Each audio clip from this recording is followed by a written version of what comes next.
Listo. Eh, Muchas gracias. Lo que pasa es que estoy un poquito disfónica y bueno, ese ha sido el motivo por el que ayer tenía que cancelar las clases.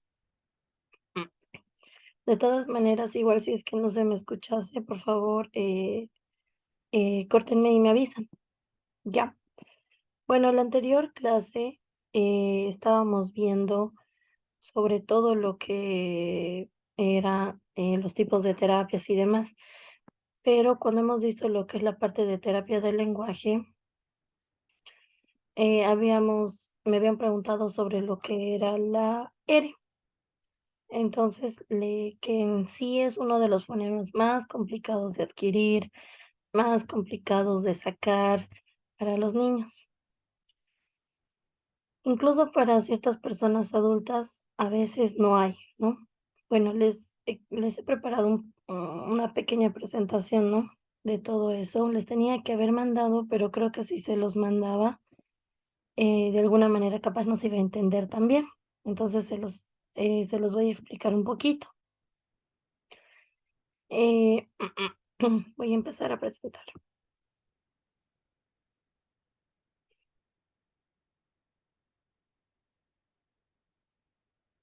Bueno, hablando de lo que es el fonema R, hay varios puntos importantes que tenemos que ver, ¿no? Dentro de los que habíamos hablado el día de ayer, perdón, en la anterior semana, es que es importante tener en cuenta que según el desarrollo normal del lenguaje, normal, se supone que hasta máximo los 5, 6 años como máximo, el niño tiene que estar articulando todos los fonemas de manera correcta, es decir, hablando como si fuese un adulto, por varias situaciones, por varias condiciones, o por varios problemas de articulación, de comprensión y demás, o trastornos, no se va dando, ¿no? Entonces, entre estos, uno de los fonemas más complejos es el fonema aéreo, que si lo vemos, no solamente se trata de un solo fonema, porque la R también conlleva lo que es la R y también conlleva lo que son los dífonos consonánticos, que vienen a ser el pra-pre-pri, tra-tre-tri, fra-fre-fri y todos esos que también los conocemos como trabados, ¿ya? Entonces, ¿qué es importante ver en todo lo que son en este fonema y demás para comenzar?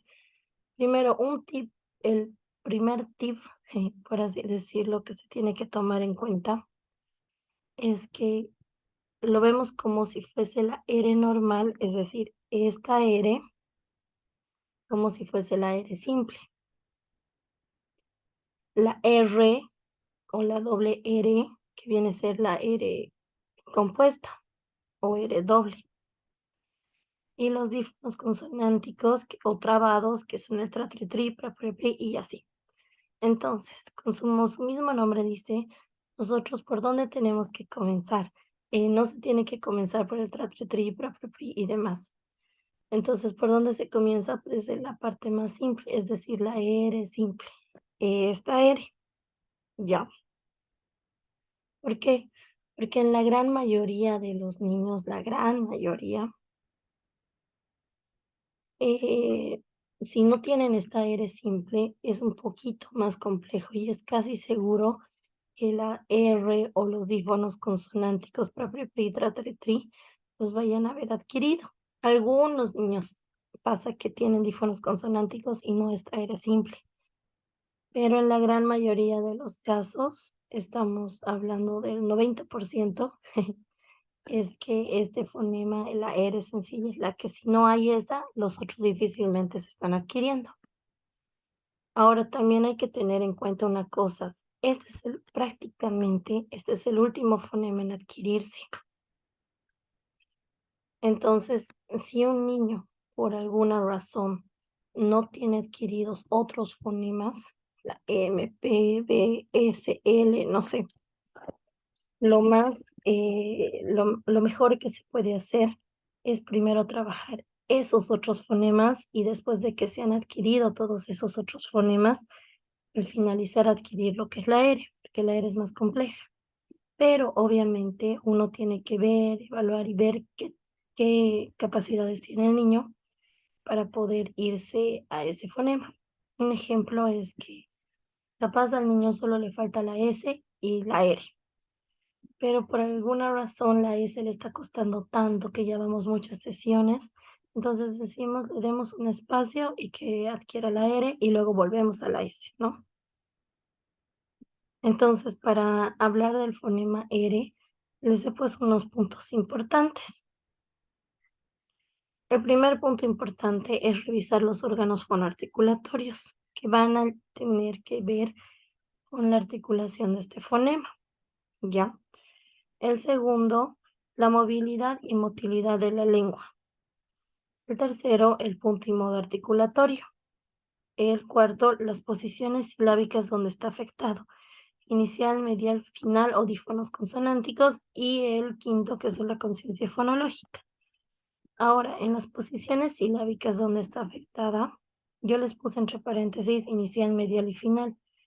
Inicial nos referimos cuando este fonema, es decir, la R, está afectado en las primeras sílabas de las palabras, como por ejemplo, ratón, risa, no sé, todas las palabras que empiezan con R.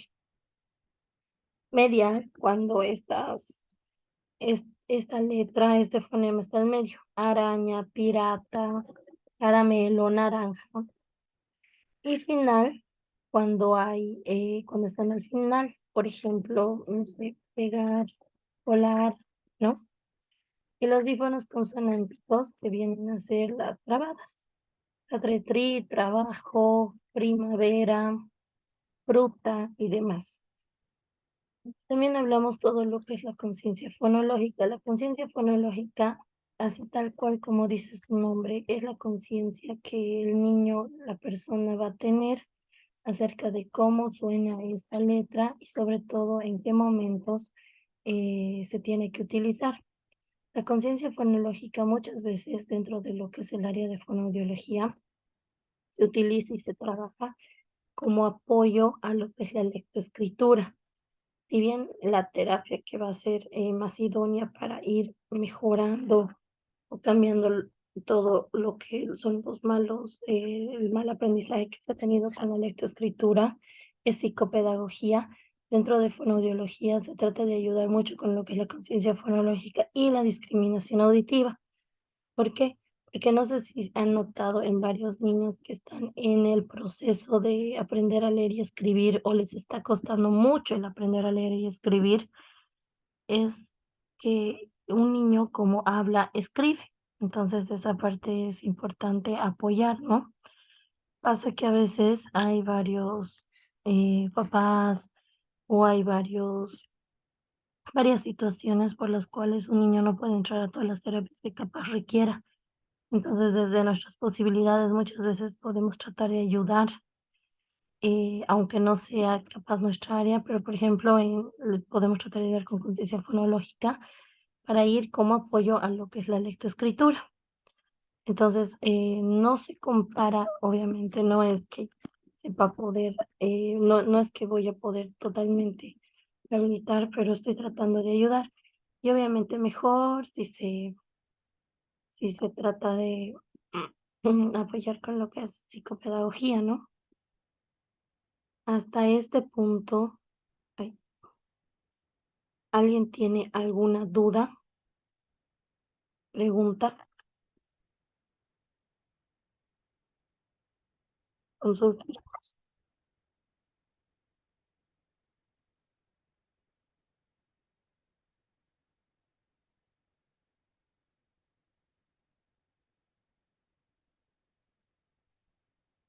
Bueno, voy a tomar como un no. Em,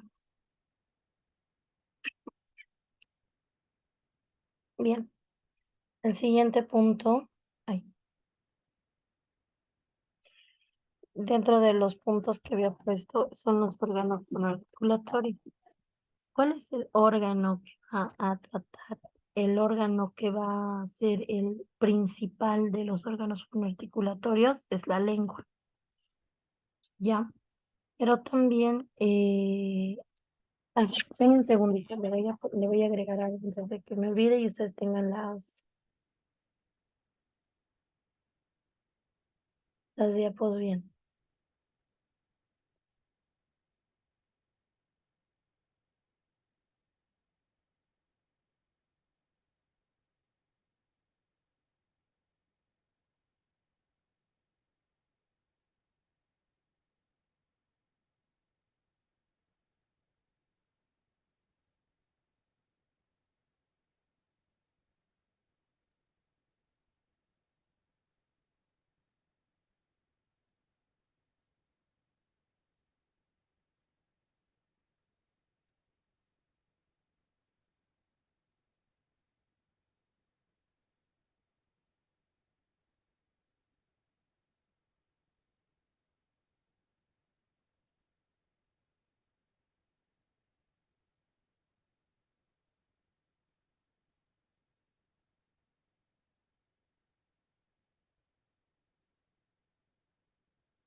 Ya. Dentro de lo que son los órganos fonoarticulatorios, el principal órgano que tenemos que revisar es la lengua. ¿Por qué? Porque en la lengua muchas veces hemos escuchado que todo lo que es el paladar, perdón, el frenillo lingual, hemos escuchado todo lo que es la movilidad o motilidad de la lengua. ¿Por qué razón? Más que todo por el tema del frenillo lingual. En esta parte, en la imagen que está del lado izquierdo, si ven por debajo de la lengua tenemos un frenillo, ¿no? Entonces, tengan en cuenta de que todas las personas tenemos frenillos iguales. La diferencia es que a veces ese frenillo limita la movilidad de la lengua, ¿ya? Entonces, en ciertos casos, como por ejemplo en la imagen del lado derecho, dice anatomía alterada. Si ustedes ahí notan, entre anatomía normal y anatomía alterada, ambos tienen frenillo. Pero, ¿qué es lo que sucede?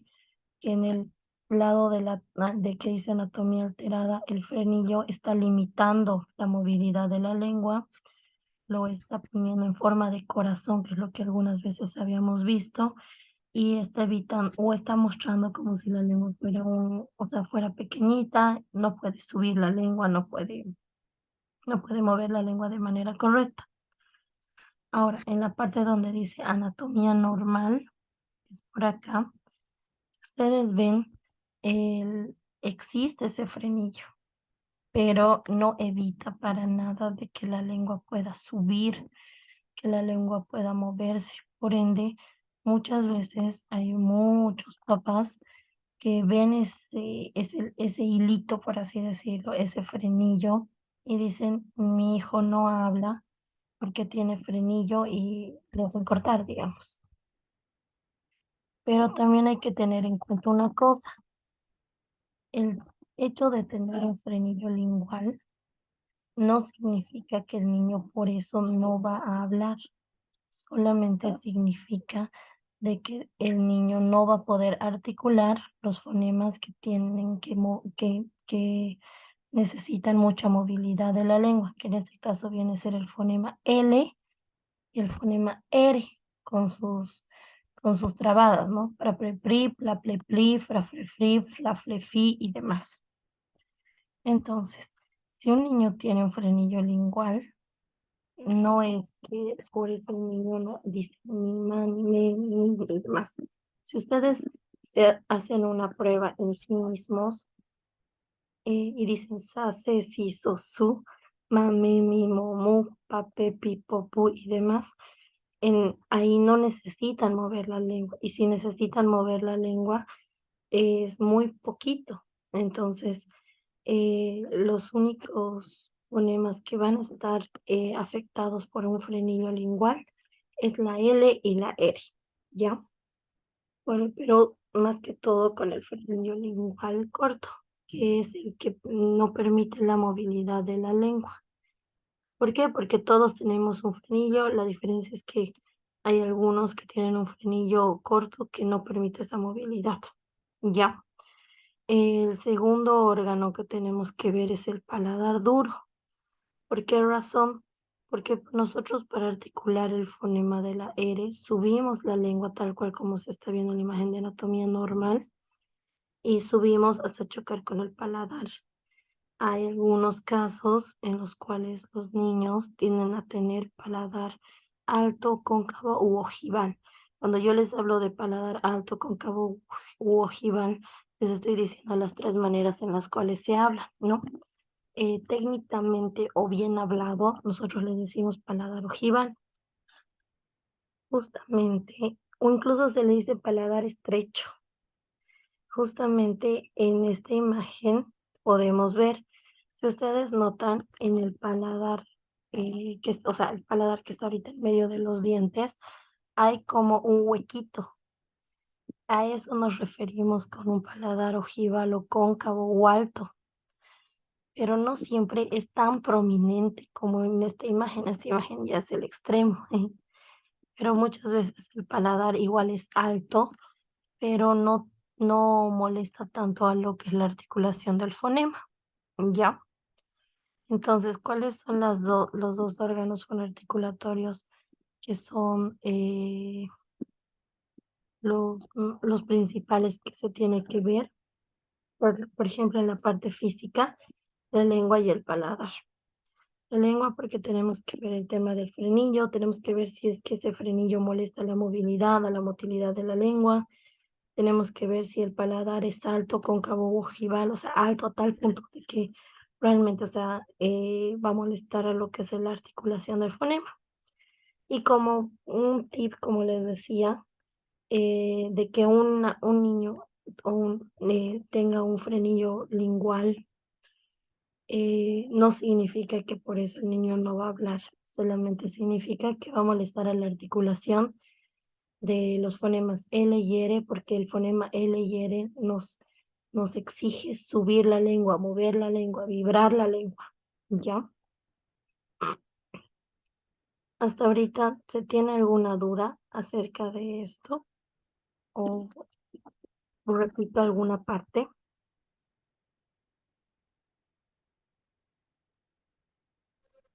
Licen, buenas noches. Buenas Y noches. bueno, yo sigo con el tema de la R. O sea, para hacer todo esto de ver lo que es el paladar y todo eso, también sí o sí tengo que llevarlo al fonoaudiólogo o dónde lo tengo que llevar para que me le puedan revisar bien, digamos, la boquita, vamos a decir así, ¿no? Todas las partecitas, o sea, el paladar y todo eso para ver, digamos, si tiene un problema, ya que nosotros, claro, ahorita estamos viendo, pero yo creo que todavía no, no podríamos, ¿no? Eh, diagnosticar, vamos a decir así, bien, ¿no? Como usted decía, en la foto hay un paladar exagerado, ¿no? Tal vez nosotros no lo veamos así, vamos a decir, ah, bueno, está bien entonces, y por ahí sí ese paladar sí tiene dificultad con ese paladar. ¿Qué tengo que hacer? O sea, sí o sí lo tengo que llevar al fonoaudiólogo o dónde lo tengo que llevar para que le revisen lo que es la lengüita y el paladar. Bueno, buena pregunta. Entonces, en este caso, lo ideal sería de que sí se lleve al fonoaudiólogo para ver si es que aunque tiene el frenillo, esa lengua va a ser funcional, porque o el paladar, o sea, esos órganos van a ser funcionales. ¿Por qué razón? Muchas veces, les digo de una manera bien personal, porque me ha pasado, me ha tocado ver, los papás llevan a los pediatras a los niños, porque a veces no hablan, porque eso es lo primero que se hace. Todos creo que como papás hemos visto eso, o sea, se hace eso, ¿no? Eh, Hay pediatras que lo que recomiendan es cortar ese frenillo, ¿no? Entonces, en el caso de que se corte ese frenillo y demás, piensan que por arte de magia el niño va a empezar a hablar, ¿no? Entonces, pero lo que mejor se podría hacer en ese caso es sí llevarlo al fonoaudiólogo para que el fonoaudiólogo pueda evaluar si, aunque tuviese el frenillo, esa lengua va a poder ser funcional. Así como hay pediatras que creen una cosa y creen en otra cosa, hay fonoaudiólogos que creemos en una parte y en otra. ¿A qué me refiero? Hay fonoaudiólogos, les digo porque mis mismos colegas pasan por eso, de que dicen de que tiene frenillo, sí o sí hay que cortar, ¿no? Personalmente, yo recomiendo hacer, primero evaluar, ver si esa lengua o esa lengua con frenillo va a ser funcional, porque muchas veces he visto niños que teniendo un frenillo han podido, por así decirlo, han podido reemplazar el movimiento normal que se tiene y en vez de subir la lengua hacia el paladar, han subido, no sé, no tan hacia el paladar, se han ido un poquito hasta donde llegaban y salía el sonido. Entonces se ha evitado de que se corte. Entonces, lo ideal, para respondiendo a tu pregunta, es que sí se pueda hacer una evaluación de justamente de esa área con fonoaudiología, porque muchas veces los pediatras y demás ven la parte física, pero también hay que ver la parte funcional, porque hay muchos niños, como les digo, que tienden a tener frenillo, incluso muchos adultos que tienen un frenillo corto y su niño también había tenido, pero ellos nunca han tenido ningún problema porque es como que han subsanado ese movimiento haciendo otro y ya ha salido el sonido.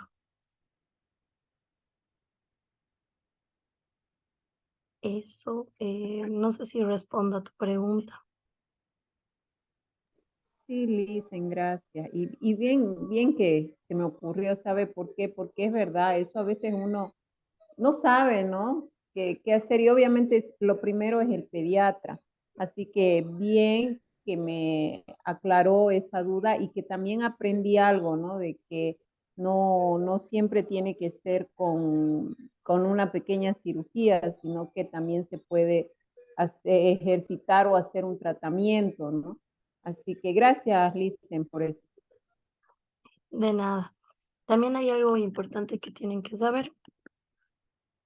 Eh, en el caso de que sí se tenga que hacer la frenilectomía, así se llama el procedimiento de cortar el frenillo, lo mejor que se puede, la mejor recomendación que se puede dar es que se haga terapia antes del corte y terapia después del corte. Ya, eso es lo recomendable. ¿Por qué razón? Antes del corte se está enseñando el punto y modo articulatorio al niño. Después se hace el corte, se hace la frenilectomía, se espera que cicatrice una semana, 2 semanas, y luego se vuelve a terapia. ¿Para qué? Para que el niño recuerde el punto y modo articulatorio y así se pueda adquirir y se pueda generalizar ese sonido dentro de lo que es su lenguaje espontáneo. Entonces, eso es lo recomendable. Muchas veces, como les digo, se va y se dice, si le cortas el frenillo, tu niño va a empezar a hablar perfectamente. Y gracias a Dios sí, o sea, algunos niños sí hay que hablan, pero a veces tienen esos problemas de articulación porque ellos mismos, teniendo el frenillo, han empezado a subsanar esos movimientos que no podían hacer con otros movimientos, pero ahora ya no tienen el frenillo y esos movimientos están ahí instaurados en ellos mismos, pero no están articulando, no se les está entendiendo, no están siendo tan claritas las palabras que tendrían, como tendrían que ser.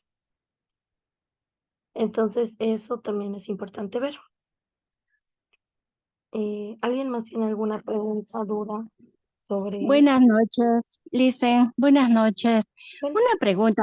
No logré anotar o no logré escuchar bien cuando usted se refería a lo del paladar, el ojival cóncavo o alto, que habían unas consonantes o unos fonemas que si eran, o sea, si se presentaba, había un problema particular con algunos fonemas. ¿Cuáles son esos, por favor? ok. En el tema de lo que es el paladar o la movilidad de la lengua, o en el caso de lo que es el frenillo lingual, los únicos fonemas que van a estar afectados son los fonemas L y R. ¿Por qué razón? Porque para esos fonemas nosotros necesitamos mover la lengua, subir la punta de la lengua hacia el paladar. Y, por ejemplo, con la L subimos la lengua, la punta de la lengua hacia el paladar y ahí sale. Si hacemos unos ejercicios, hacemos la, le, li, lo, lu, la punta de la lengua sube hacia el paladar. Con el tema de la R es básicamente lo mismo. La punta de la lengua sube al paladar y vibra. Ra, re, ri, ro, ru, ¿no? Entonces, si nosotros decimos hace si, so, su, mame, mi, mo, mu, pape, pi, po, pu, nosotros no movemos. Entonces, el tema de que un niño tenga un frenillo lingual y demás, no significa que por eso no es que no va a hablar o no va a articular fonemas. Los únicos que tendría que afectar son los fonemas L y los fonemas R. Esa sería la respuesta. No sé. O sea, a ver, para que me quede claro, si tiene problema la lengua con el frenillo o hay un paladar alto o cóncavo, los fonemas afectados serían L y R, Exacto, no ¿sí? tendría nada que ver los otros fonemas. Los Si por otros son alguna razón el niño no ha adquirido los otros fonemas, todos los otros ujú, fonemas, tiene que ujú, ver ya con que no es, o sea, no tiene nada que ver con lo que es el frenillo lingual. Es un ya. mal punto y modo articulatorio, tal vez no hay una buena comprensión, no escuchan el sonido, no lo tienen consciente, digamos. Bueno, pero y qué pasa cuando yo entiendo que el paladar es cóncavo o alto, ¿no? Que no es normal, pero eso es algo que ya viene con el niño, es algo fisiológico, ¿no es verdad? ¿Y eso cómo se lo puede solucionar? Eso, bueno, no sé, usted como es la especialista, pero yo me pongo a pensar y digo, si tiene ese tipo de paladar el niño, le va a ser muy difícil pronunciar la L y la R, o cómo se puede solucionar ese problema. En ese caso ya entra lo que es la parte de odontopediatría, pero algo Ujú, importante es que nosotros ujú, podemos enseñar a lo que es la movilidad de la lengua, porque tengan ujú, en cuenta que no es que se le hace una cirugía y el niño por ende ya va a tener un paladar normal, por así decirlo. Pero también ujú, ahí vemos cuáles son las causas. Muchas veces las ujú. causas tienen que ver con todas las condiciones que vienen. Por ejemplo, no sé si han notado en niños con parálisis cerebral, he visto varios niños que tienen el paladar ojival. Otra causa también son en los niños que tienen mucho tiempo lo que es el biberón, mucho tiempo chupándose el dedito. Si notan, ahí hay un huequito que muchas veces se rellena con el dedito, se rellena con el biberón o se rellena con el chupete. Por ende, también ahí notan que su paladar se ha deformado, pero también ahí notan que incluso la misma mordida está entreabierta. Entonces, desde ahí es que se puede ir previniendo esta parte, pero si en el caso de que se quisiera ver eso, se tendría que ir a odontopediatría, pero si es que estamos hablando de todos los fonemas, podemos ir ayudando a lo que es la mejor movilidad de la lengua, enseñándole puntos y modos articulatorios correctos. Pero entonces, concluyendo, si es que el paladar es alto o cóncavo y está ahí, sí o sí tendría que ser con una odontopediatría que se solucione, porque con solo la movilidad de la lengua no lograríamos la articulación de los fonemas L y R. ¿Eso entiendo o estoy equivocada? Para todo, o sea, a lo que yo me refiero es que con el paladar duro, que sea alto o ojival, sí se le va a dificultar la articulación del fonema. Pero como les decía, no es que se va a solucionar así nomás, se tiene que ir ayudando con todo lo que es odontopediatría.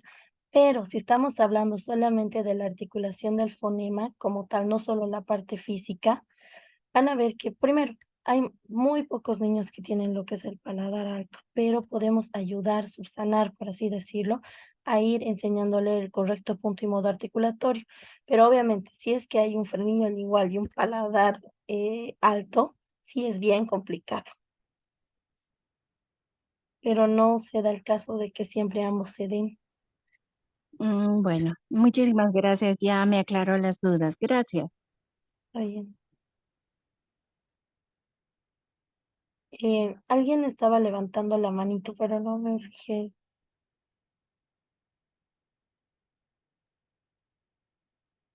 Buenas noches, licenciada. Yo tenía una consulta. Eh, Estaba escuchando lo que nos explicaba usted, que no siempre tenemos que buscar la solución en hacerles operar a los niños, porque sí, sí es cierto eso de que los pediatras recomiendan hacerles cortar el paladar, ¿no ve? Lo que nos explicaba, ¿no? Un frenillo. Qué nos recomendaría usted? ¿Algún ejercicio para que un niño pueda empezar a hablar? Empezar a hablar o sea, empezar a hablar en general o solo o solo el fonema aéreo. En las dos, porque entra eso, ¿no?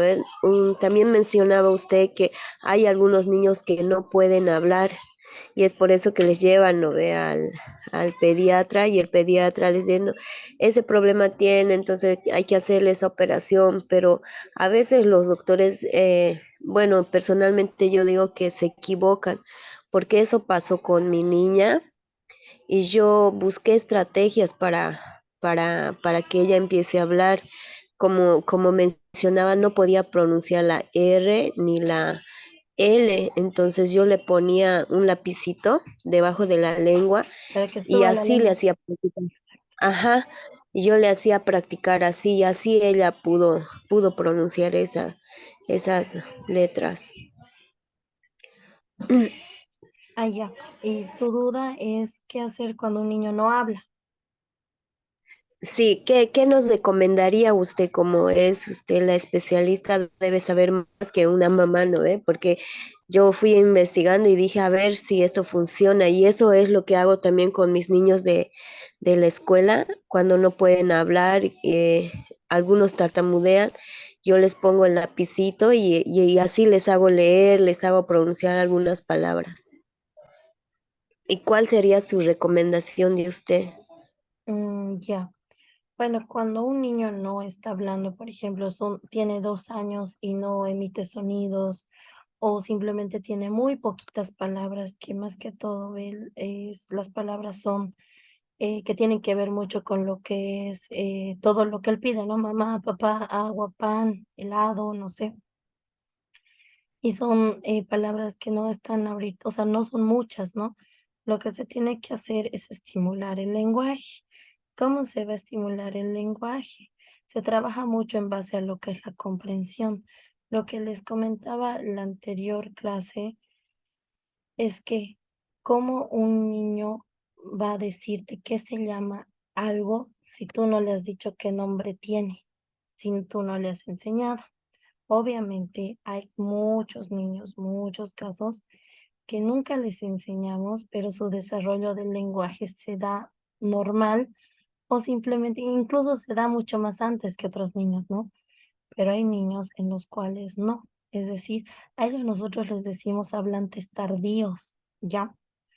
Hablantes tardíos, como dice el nombre, porque están empezando a hablar tarde, que es importante que ustedes están mucho en lo que son en varios colegios, centros y demás, que trabajen mucho con con lo que es la comprensión, es decir, empezar desde lo que son las categorías semánticas básicas. Las categorías semánticas son categorías, por ejemplo, categoría frutas, categoría animales, categoría verduras, categoría medios de transporte, categoría eso, ¿no?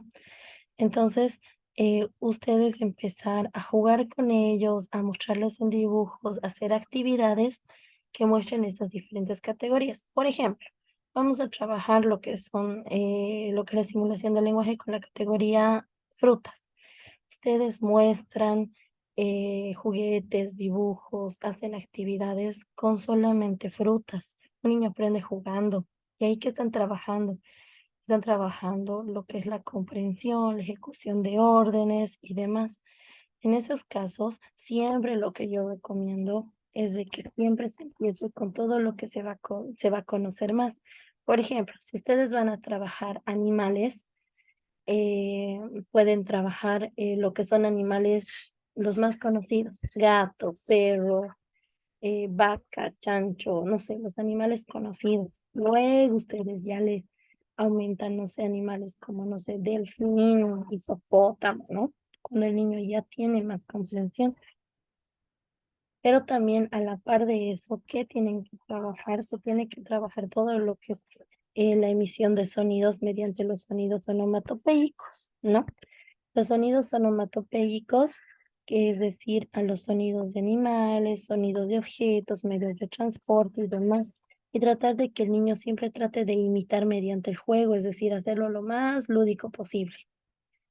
Esos dos. Pero un tip que sí les puedo dar es que si el niño ya tiene palabras, no se centren en los sonidos, así tenga dos palabras, no se centren en los sonidos onomatopéicos, porque el niño ya habla.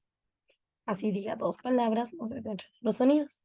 Pero si el niño realmente, o sea, no dice sonidos, pero así no dice palabras, sí céntrense mucho en lo que son los sonidos onomatopéicos y en las categorías semánticas básicas. Pero si el niño ya habla, así hable dos palabras, obviamente céntrense más en lo que son las categorías semánticas, porque ustedes tienen que ampliar el vocabulario. Eso. Y Sí. de nada. ¿Alguien más tiene alguna consulta para pasar la diapo?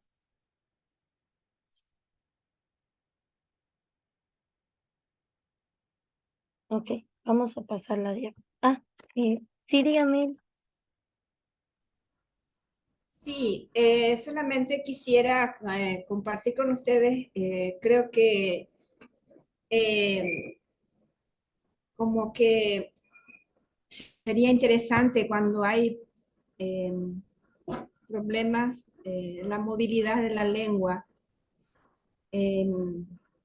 hacer una campaña de concienciación como escuela, como también especialistas, a las mamás, a que se controle si el bebé tiene el frenillo, que cuando se hace la cirugía, se corta el frenillo, a temprana edad creo que después del crecimiento ya crece normal. Al nacer el bebé se tiene que hacer esos días, evaluación, ¿no? Y yo pienso que sería importante, ¿no? También hacer esa campaña de sensibilización también para evitar estos problemas de lenguaje en los niños. Eso nomás quisiera compartir con ustedes. Muchas gracias. Igual lo que siempre creo que también es importante es siempre ir, o sea, como me dice de hablar, de hacer campañas y demás, algo que también es bien importante es que siempre, incluso desde casita, que se puede hacer la estimulación del lenguaje, ¿no? Desde muy pequeñitos. Hay muchos niños que necesitan y hay muchos niños que obviamente Sí, lo desarrollan, pero es algo bien importante, igual que desde mi área, les digo que es bien importante de que se tenga todo eso. ¿Por qué? Porque los niños que empiezan a hablar tarde, que son los hablantes tardíos, muchos de ellos tienen perfiles, tienen ciertos perfiles que nosotros los vemos como que se van a cumplir. Como por ejemplo, yo les estoy hablando con un término de hablante tardío, pero al cumplir los 4 años, el niño ya no es un hablante tardío, el niño ya tiene un trastorno del lenguaje. Y hasta la ya. misma palabra trastorno ya se escucha alarmante. Claro.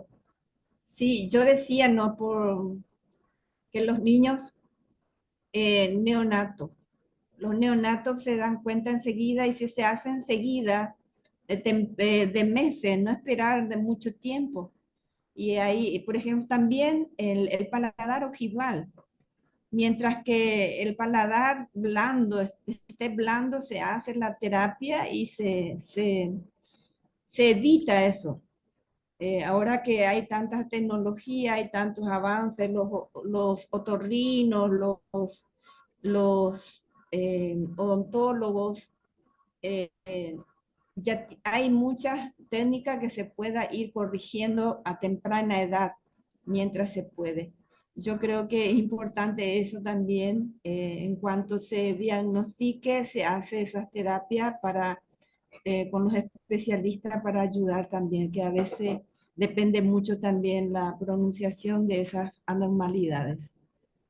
Sí, mientras más Mm, antes se mm, hace todo lo que, Claro, mientras más antes se hace todo y mientras más información se tenga, siempre es bueno. claro, de temprana edad, sí.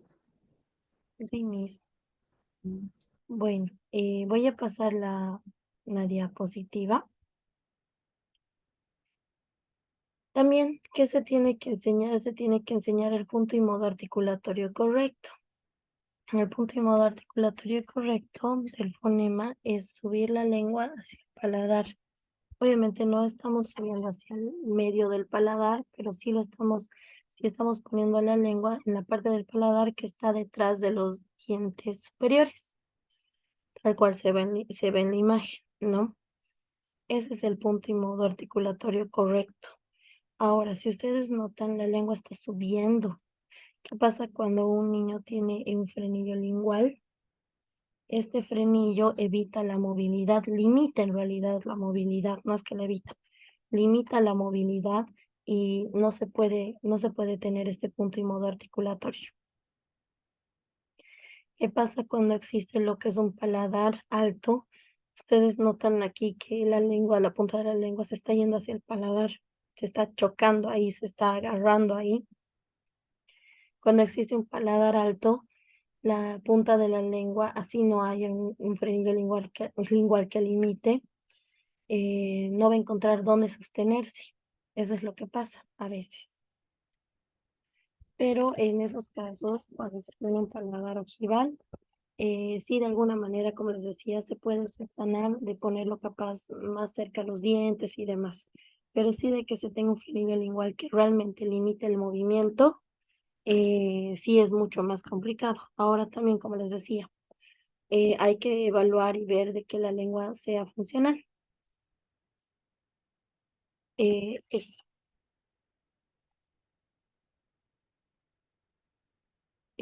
Siguiente, algo que también es importante trabajar mediante lo que se está yendo adquiriendo el sonido del fonema R es la concientización del sonido. Nosotros le hablamos conciencia fonológica.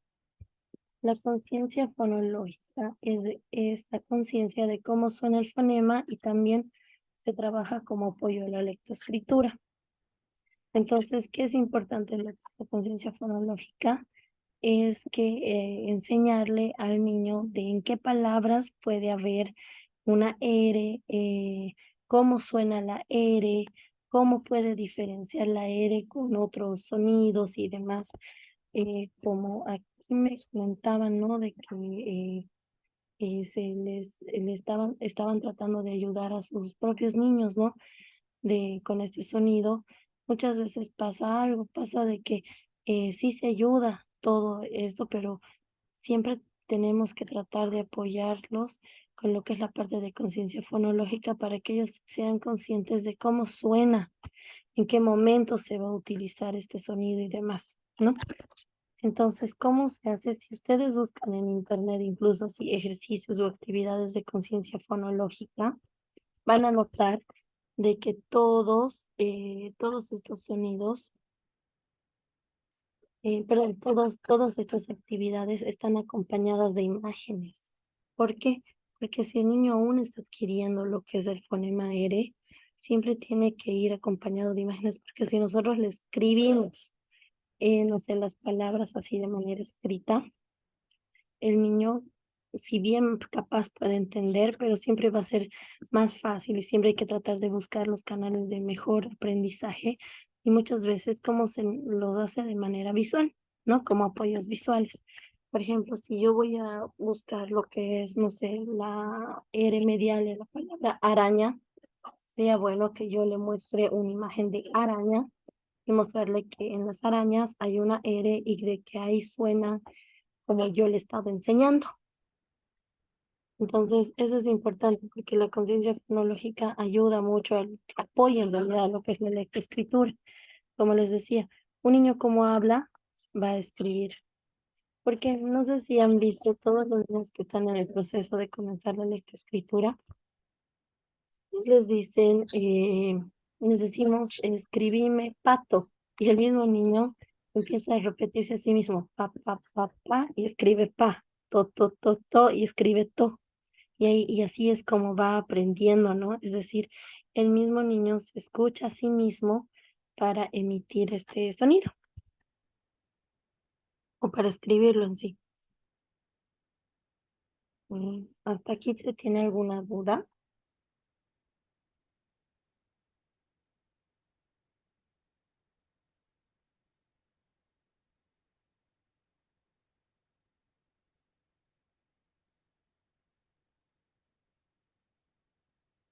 Creo que ya se aclaró las dudas, ¿no?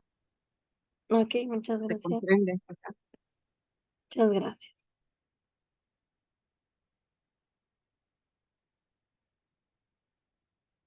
Bien, dando continuidad a,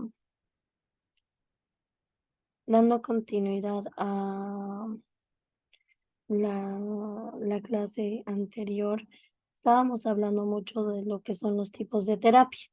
Una de las terapias también que podemos hablar, ya habíamos hablado un poco de lo que es la terapia del lenguaje, ¿no? Ahora, dando continuidad, vamos a hablar un poco de lo que es la terapia ocupacional. Bueno, no sé si han escuchado sobre la terapia ocupacional. Es una carrera que quizá ahorita no es tan conocida. Quizá es un poco complicada de entender, teniendo en cuenta de que hay muy pocos terapeutas ocupacionales. Bueno, terapia ocupacional es una profesión cuyo objetivo principal es capacitar a las personas para que alcancen el mayor grado de independencia en su vida diaria. Es decir, la terapia ocupacional trabaja desde lo que son bebés, niños, adultos mayores y demás.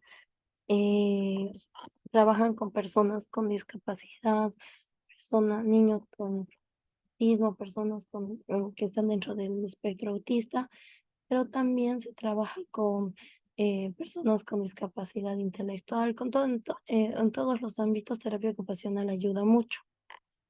En un centro de educación especial se estimulan las áreas de desempeño ocupacional del niño que se encuentren afectadas y que estén dificultando su autonomía. Se trabaja en los diferentes ámbitos de la vida diaria, que es alimentación, cuidado personal, movilidad, etcétera. En aspectos de su procesamiento sensorial, como gestiona la información sensorial de su cuerpo y del entorno.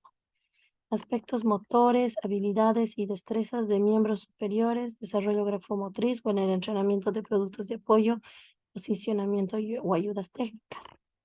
Entonces, dentro de lo que es la terapia ocupacional lo podemos dividir en tres puntos interesantes. Uno vienen a ser las ABDs, ¿no? Las actividades de la vida diaria, en que trabajan, se ayuda a trabajar en lo que es la independencia, la autonomía y demás. Segundo, en lo que es la integración sensorial. Dentro de lo que es la integración sensorial también está lo que es la parte de alimentación, la parte de integrar la información sensorial de su cuerpo o de lo que son las cosas del entorno, en aspectos motores que vienen a ser todo lo que es la parte de lo que son el movimiento, la parte motora y demás.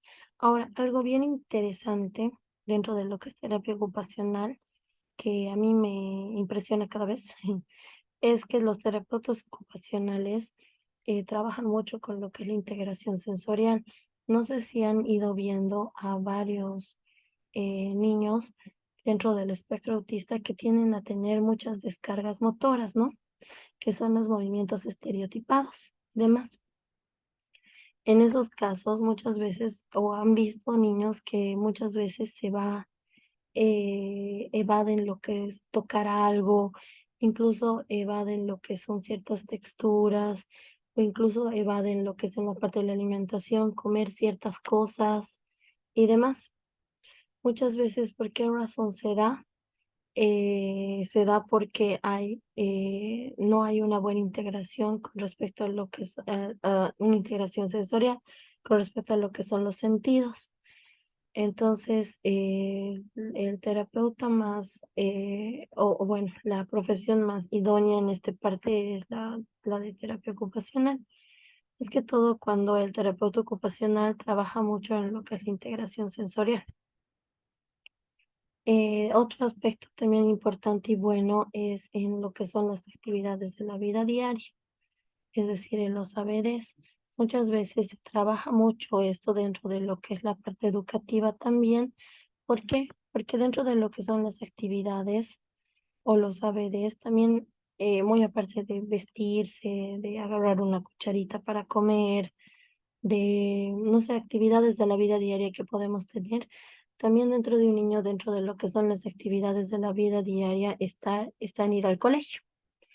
Entonces, ayudan mucho en lo que es, dentro de lo que son estas actividades, se ayuda mucho en lo que es ir adaptando, incluso ayudar a adaptar ciertos lugares en el asiento de la clase o incluso para poder comer y demás, que van ayudando y se van apoyando con lo que es la familia y se van apoyando con lo que son maestros y demás, que para un niño ese es su entorno social como tal.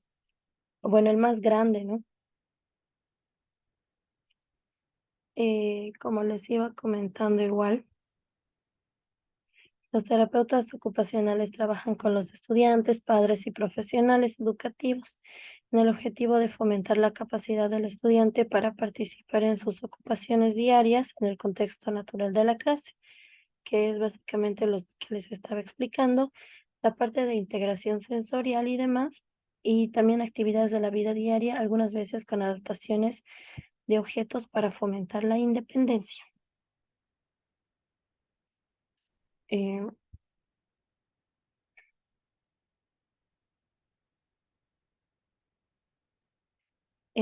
Cerrando lo que es la parte de terapia ocupacional, ¿alguien tiene algo que no haya entendido?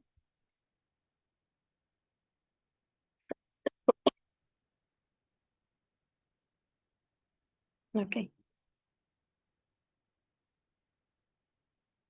Bueno, también otra terapia importante es la terapia cognitiva conductual. Perdón, licenciada, buenas noches. Mm, Una duda tengo. La bien. terapia ocupacional, yo tenía entendido que se refería a, a conseguir o a descubrir las habilidades que tienen ciertos estudiantes para realizar una actividad, ya sea de trabajos manuales o del área productiva, netamente, ¿no? ¿Me aclara eso, por favor? ¿Es una habilidad que hay que descubrir o a qué se refiere realmente la terapia ocupacional? Bueno, le explico. La terapia ocupacional es una profesión que sí en una parte trabaja lo que usted me va comentando, pero también trabaja en las otras áreas que capaz muchas veces no las hemos ido viendo, que son, también trabaja en lo que son las actividades de la vida diaria.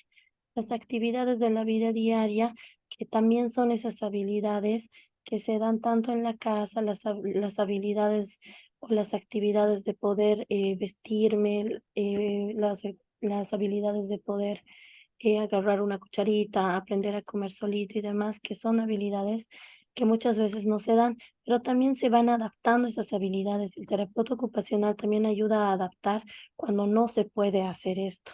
Y también dentro de lo que es otra área que se trabaja, los terapeutas ocupacionales trabajan mucho con lo que es la integración sensorial, integrar los sentidos adentro de lo que es nuestra vida cotidiana, ¿no? También se trabaja todo lo que es ayudando en lo que es la independencia, ayudando en lo que son las actividades de la vida diaria, ayudando en lo que es la integración sensorial. Y bueno, no sé si le saco de su duda.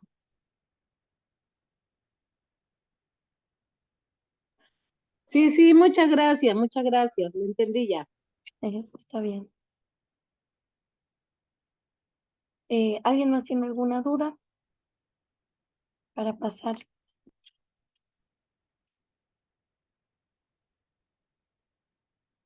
Ok, paso.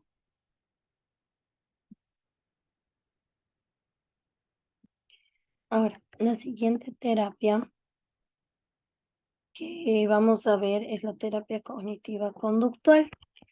Como dice su nombre, se está hablando de lo que es la parte cognitiva en respecto a los conocimientos y a la parte de la conducta, la regulación de la conducta.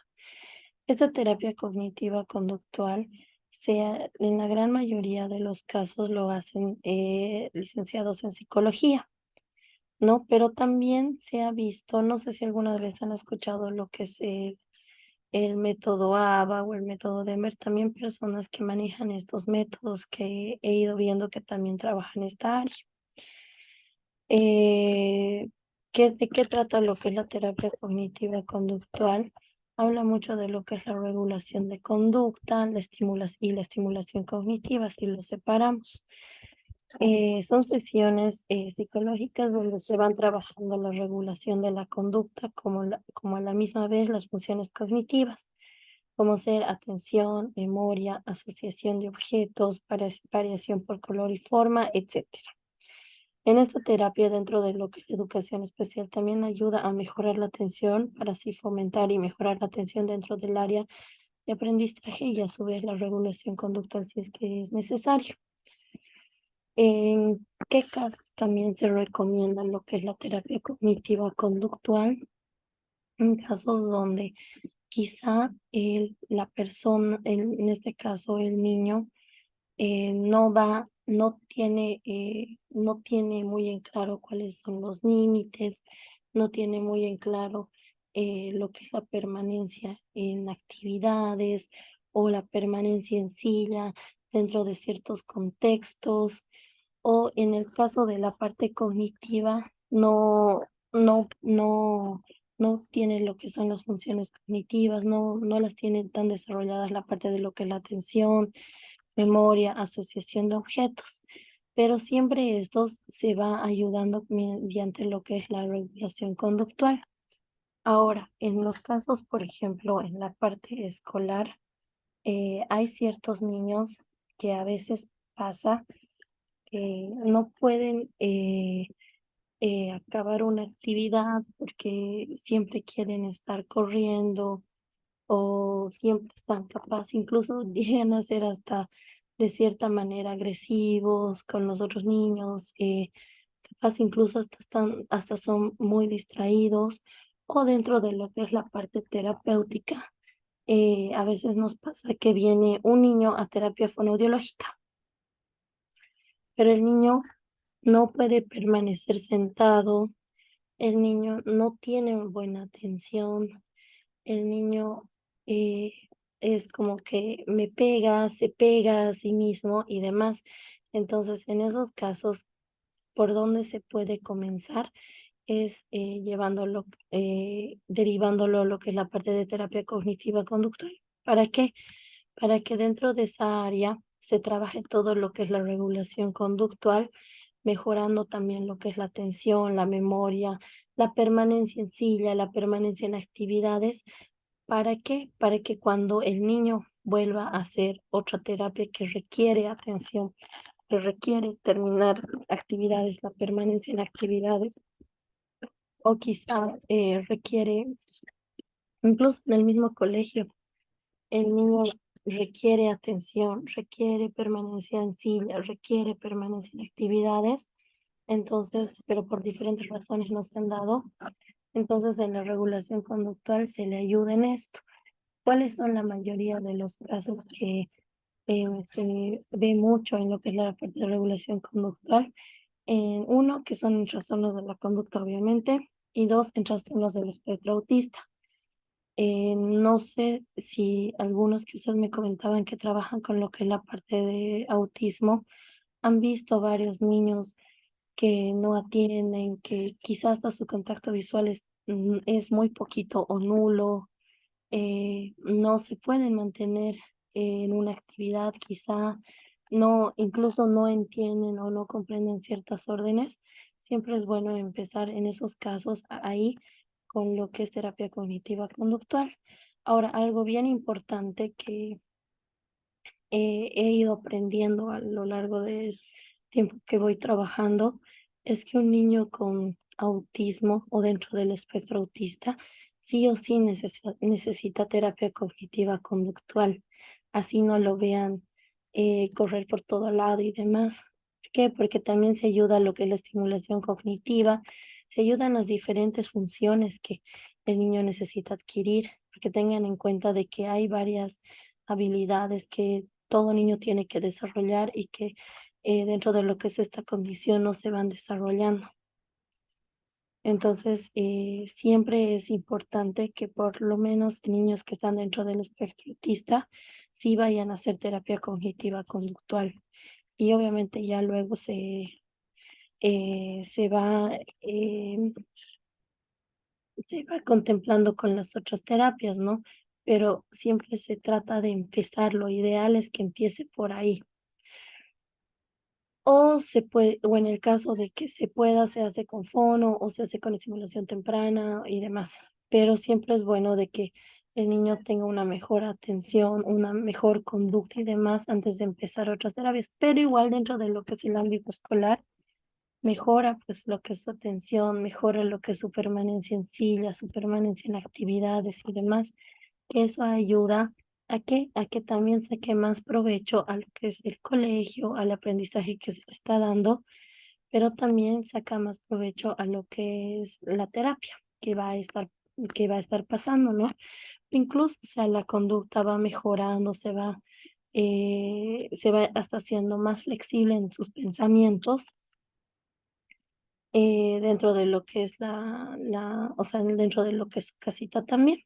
Pero la verdad es que donde nosotros más requerimos eso es cuando un papá nos pide que hagamos terapia con el niño, sea cual sea la terapia, o espera que en el colegio, digamos, eh, atienda, esté dentro de todo lo que son las actividades, pero el niño no tiene, o sea, no lo hace.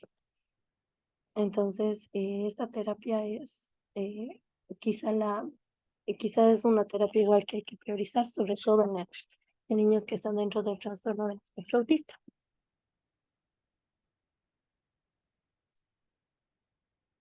Eh, no sé si se queda clara esta parte.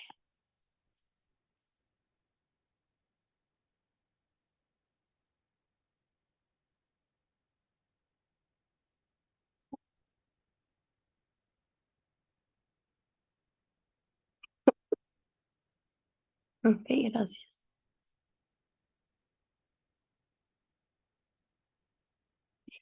La siguiente terapia son las terapias de habilidades sociales. El entrenamiento en habilidades sociales es una intervención que integra técnicas de terapia conductual basada en la modificación de conducta, la cual es utilizada para adquirir habilidades que permitan generar relaciones satisfactorias. También podemos definirlas como la capacidad de relacionarlos con los demás de forma tal que consigamos un máximo de beneficios y un mínimo de consecuencias negativas, tanto a corto o largo plazo. El concepto de habilidades sociales incluyen temas afines como asertividad, autoestima e inteligencia emocional, es decir, la parte pragmática. Una de las terapias importantes para todo niño, o bueno, algo que todo niño debe tener, son lo que es desarrollarse, relacionarse con otras personas, con otros niños, el aprender todo lo que son las habilidades sociales, también ir aprendiendo sobre lo que son límites, el cómo ir jugando con otros niños y demás. Hay varios niños que son los niños más sociables del mundo, que no tienen ningún problema, que hasta con la mirada te conquistan o van a jugar con otros niños o les dice jugaremos y ya. Pero hay varios niños que realmente necesitan ayuda para relacionarse con otros niños. ¿Por qué es importante? Uno, porque desde el mismo colegio, un niño va aprendiendo de otro, obviamente hasta lo malo, pero eso es lo más sano, ¿no? De que un niño se relacione con otro niño, vaya aprendiendo, jugando y demás. Hay varios niños que por diferentes razones no desarrollan estas habilidades. Y uno de los casos que se ve mucho más en donde no se desarrollan lo que son las habilidades sociales es en los niños que están dentro del espectro autista. ¿Por qué razón? Eh, ¿Se acuerdan que en la anterior clase yo les hablaba de lo que son las áreas del lenguaje? Les hablaba de las áreas fonético-fonológica, semántica, morfosintáctica y pragmática. Les decía que en la parte pragmática se trabajaba, se veía mucho lo que es el uso del lenguaje.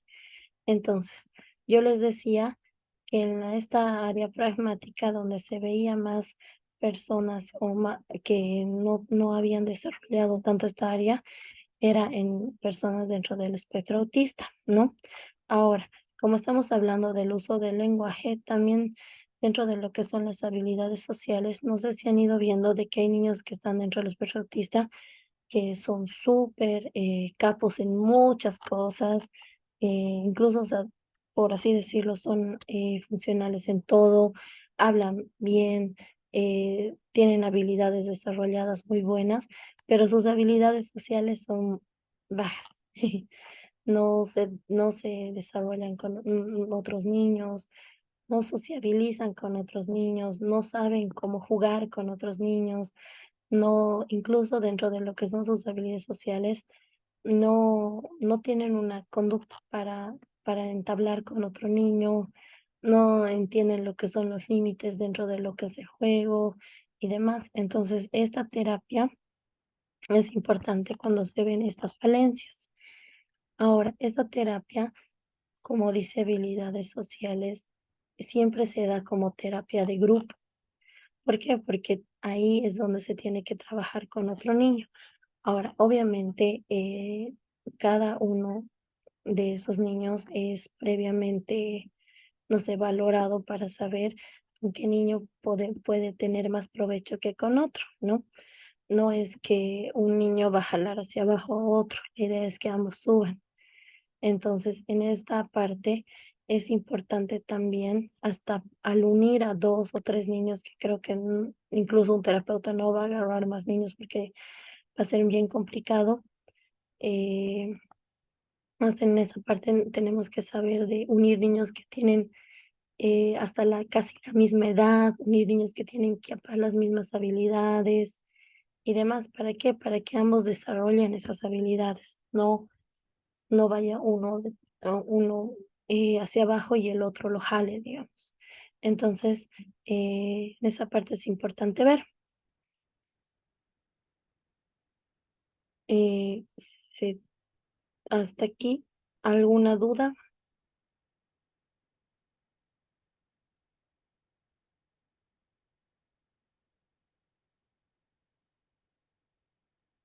Nada, Lice. Ok, gracias. Denme 5 minutitos, por favor. Me voy a traer un vasito de agua porque se me está cerrando la garganta. Está bien. Muchas gracias.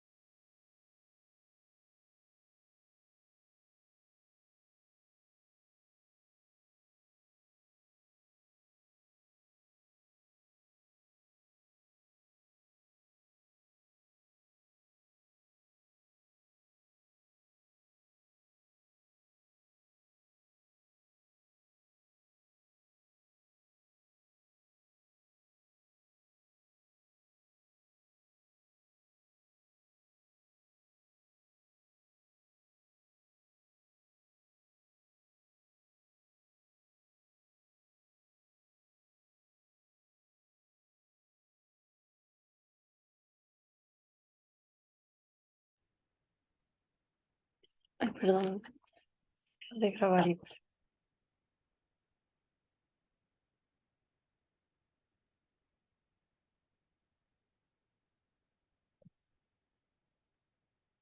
Bueno, continuando en lo que es la terapia cognitiva conductual, era lo que les iba comentando. La siguiente de terapias de habilidades sociales y fisioterapia. La siguiente terapia que es importante dentro de lo que es las terapias físicas, viene a ser la terapia dentro de lo que es fisioterapia, que se lo hace dentro de lo que es un área de fisioterapia, con fisioterapeutas y demás. Ahora, en la mayoría de los centros de educación, sobre todo en los centros de educación especial, existe lo que son los fisioterapeutas que trabajan mucho lo que es en el desarrollo motor, en el aprendizaje del alumno, de la persona con respecto a lo que es su cuerpo y demás. También se da apoyo a la estimulación en la educación, desarrollo, en el aprendizaje del alumno, asesoramiento técnico, elaboración en el plan de actualización individualizado, en el aprendizaje del movimiento y control motor, que es muy necesario para el desarrollo en otras áreas de la educación, valorar las posibilidades que tiene el alumno, sus capacidades y limitaciones en el área del movimiento y del control motor.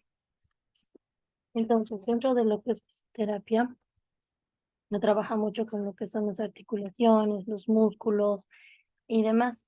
Pero ahora, cuando estamos hablando de todo lo que es eh, educación especial, nosotros también tenemos que ver desde esa área la fisioterapia. Dentro de lo que es la educación especial y la fisioterapia, se trabaja mucho en lo que son los niños de los pacientes neurológicos, ¿no? O incluso en niños que tienen alteraciones motoras, es decir, no están pudiendo caminar, no están pudiendo eh, desarrollar o sea, no están pudiendo desarrollar la parte motora de una manera convencional.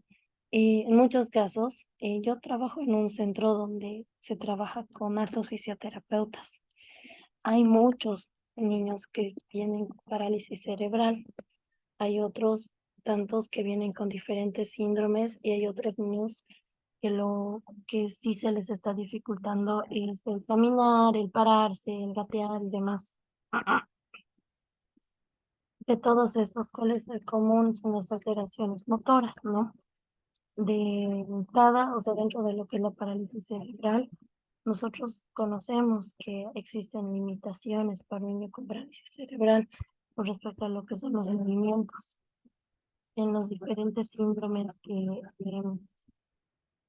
en varios síndromes también existen lo que son las alteraciones motoras o esas limitaciones. Y también hay ciertos niños que les cuesta el aprender a caminar y demás. Entonces, hay diferentes técnicas, métodos que actualmente se ha ido utilizando más que todo en el área neurológica. Si ustedes han ido viendo a lo largo de todo lo que es la clase y demás, hay varios profesionales que se utilizan diferentes métodos, ¿no? Que obviamente están yendo a trabajar el área el área que se está buscando, pero se van por otros caminos que en estos casos son los métodos. No sé si algunos han escuchado de lo que es el TheraSuite.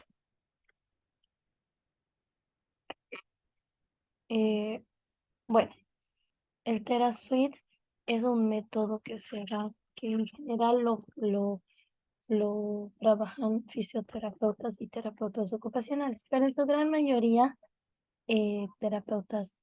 fisioterapeutas. El TheraSuite es una técnica, es un método que se trabaja mucho desde lo que es la propiocepción del niño, es decir, se hacen todos los ejercicios fisioterapéuticos, pero colocándolos con un traje de bandas elásticas.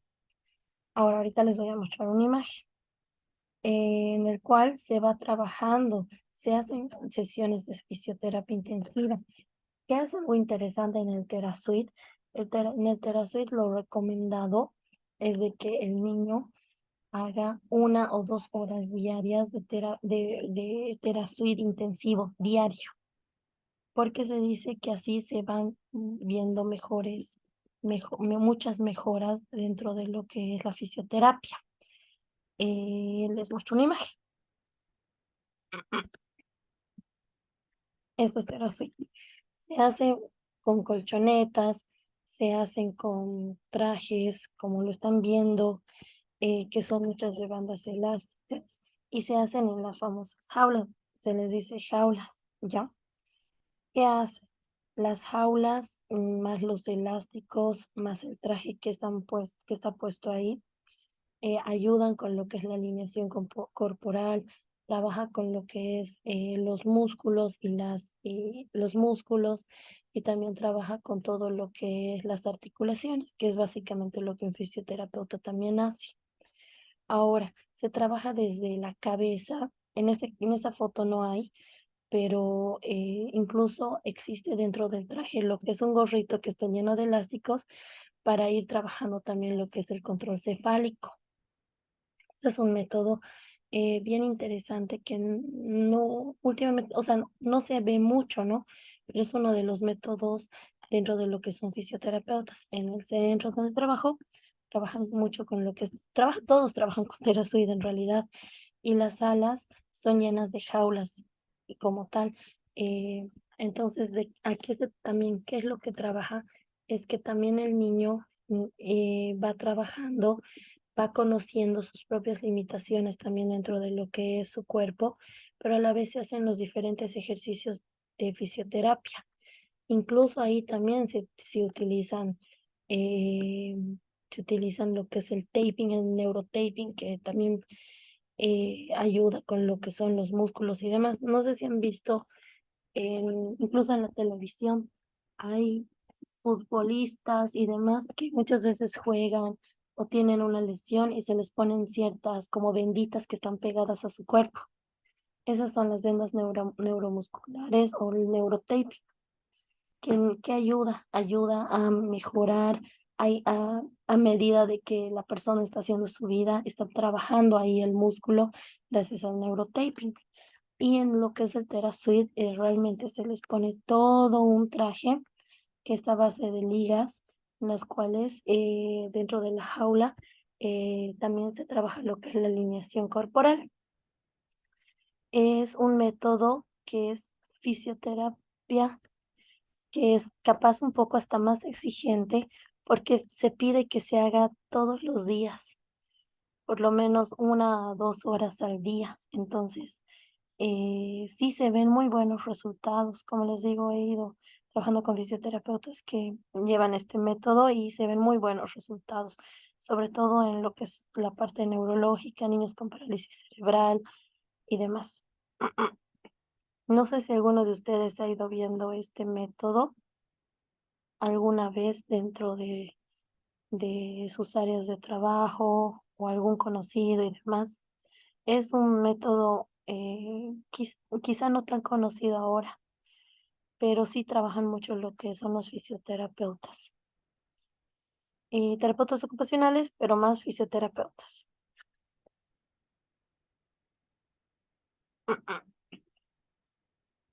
Eh, bueno, el siguiente, ay, no cambié. El siguiente es otro.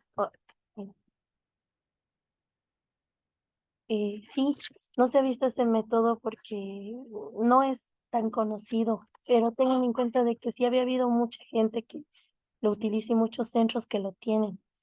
Yo tampoco lo conocía hasta hace un año. Recién lo he ido conociendo. Entonces he ido viéndolo, ¿no? Y es bien interesante. Trabaja mucho con lo que es los sentidos, la propiocepción. Bueno, el siguiente método es que se trabaja en fisioterapia, sobre todo en lo que es la parte neurológica, es el BOBAT.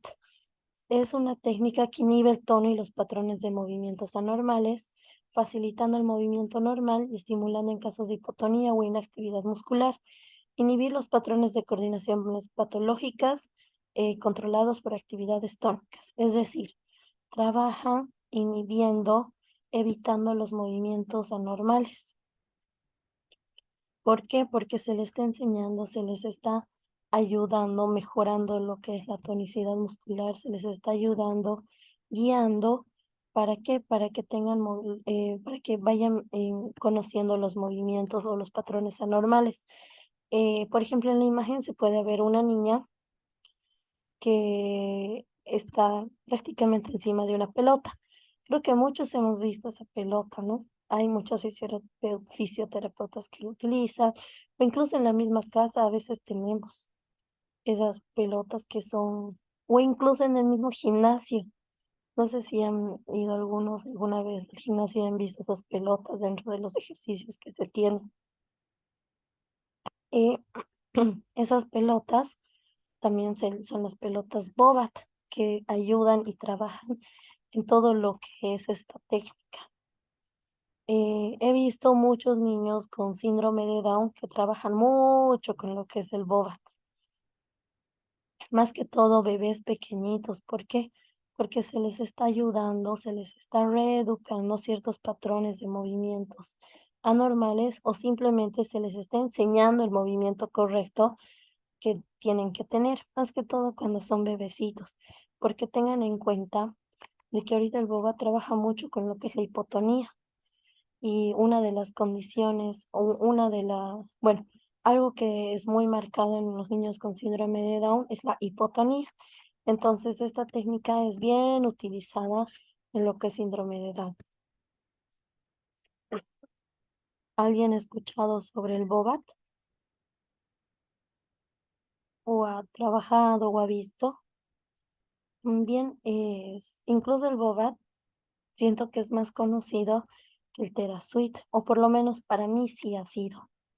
Solo que no entendía, no sabía que trabajaba el Bobat y o la diferencia con el TheraSuite. El TheraSuite, o sea, ambos lo hacen fisioterapeutas, son técnicas y métodos que se utilizan, pero dentro de lo que es el TheraSuite se utiliza un traje de bandas elásticas. Incluso se trabaja dentro de lo que es una jaula porque las bandas elásticas se van agarrando a la jaula. Incluso en el TheraSuite se trabaja todo con lo que son las bandas neuromusculares que siguen trabajando los músculos y demás. Mientras que en el Bobat se trabaja con las pelotas, Bobat, o incluso no sé si han visto que hay, eh, incluso para niños más pequeñitos, el subir ciertos banquitos que a la vez son suaves, ¿no?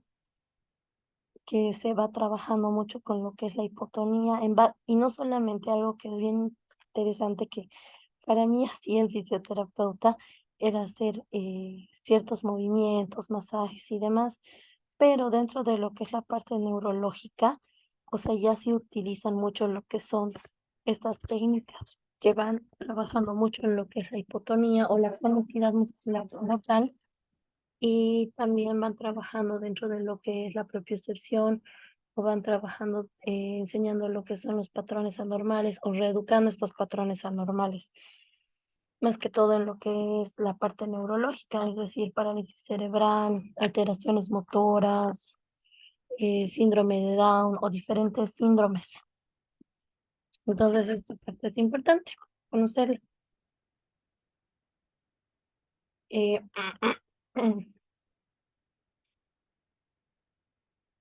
También otra área importante dentro de lo que es estimulación temprana, perdón, dentro de otra área importante de lo que son las terapias es también estimulación temprana. Es la atención que se le da al niño en las primeras etapas de su vida con el fin de potenciar y desarrollar al máximo sus habilidades físicas, intelectuales y psicosociales. Uno, que es importante que a medida de que los niños o sea, van dejando de ser bebés incluso, hay diferentes habilidades que van a tener que ir desarrollando. No solamente un niño es que coma, que camine y no sé, y duerma. tienen diferentes habilidades, o sea, incluso estábamos hablando de lo que son las habilidades sociales, las habilidades de jugar, las habilidades de pintar, las habilidades de socializar, las habilidades de, no sé, poder poner un cubo sobre otro cubo. Entonces, dentro de lo que es la estimulación temprana se trabaja todo eso. Y algo bien interesante dentro de lo que es la estimulación temprana es que se trabaja en conjunto, es decir, se puede trabajar entre más de dos niños, que en realidad eso es lo que se debería hacer. ¿Por qué? Porque tengan en cuenta de que hay muchas habilidades que entre niños se van enseñando, por así decirlo. Aprenden lo bueno, pero también aprenden lo malo, eso sí, pero también entre niños, o sea, se van entendiendo, se van, incluso es mucho más divertido. Hasta el niño tiene muchas más ganas de poder ir a su terapia que, que hacerlo solo con un adulto. Ahora también es bien importante tomar en cuenta algo. En niños que han sido prematuros, que han nacido antes de los 38 40 semanas o antes de los 9 meses, es bien importante que ellos puedan hacer estimulación temprana o diferentes terapias físicas y diferentes terapias que van a ayudar a lo que es la parte cognitiva y demás. ¿Por qué? Porque el nacer antes de tiempo incluso ya es un factor de riesgo. Entonces se trata de ir ayudando, estimulando las diferentes habilidades tempranas que el niño tiene que tener. Ahora, dentro de lo que es la estimulación temprana, se trabaja mediante el juego, incluso hasta se hace estimulación del lenguaje. Capaz no es como fonoaudiología así como tal, pero también se trabaja porque todo lo que tenemos alrededor es lenguaje. O sea, todo el rato estamos hablando con los niños, todo el rato estamos enseñándoles algo nuevo, todos. Entonces, es importante también esa área. Algo que sí es bueno recalcar es que estimulación temprana no es igual que llevar a tu niño a la guardería. En la guardería eh, muchas veces hay muchos más niños y demás, que también es un área más de aprender otro tipo de cosas. Es como que o sea, el precolegio, el prekinder, el kinder y demás dentro de lo que es el área educativa, ¿no? La estimulación temprana incluso se da antes de entrar a lo que es al colegio. ¿Por qué razón? Porque también se están desarrollando al máximo las diferentes habilidades que un niño tiene que tener. ¿Para qué? Para que también ya el niño vaya con esas habilidades a empezar a iniciar su vida escolar. Entonces, estimulación temprana se da como una terapia, pero ya cuando se lleva a la guardería, o perdón, ya se lo lleva al prekinder, al kinder y demás, eso ya es un inicio a lo que es el colegio. Eso ya está más dentro de lo que es el área educativa. Entonces, eso.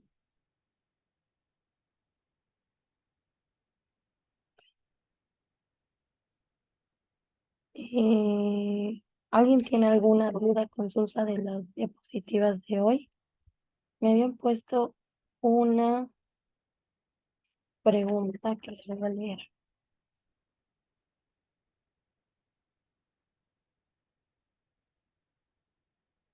Me decían, ¿de qué manera puedo ayudar a un niño de 5 años a pronunciar o articular las palabras?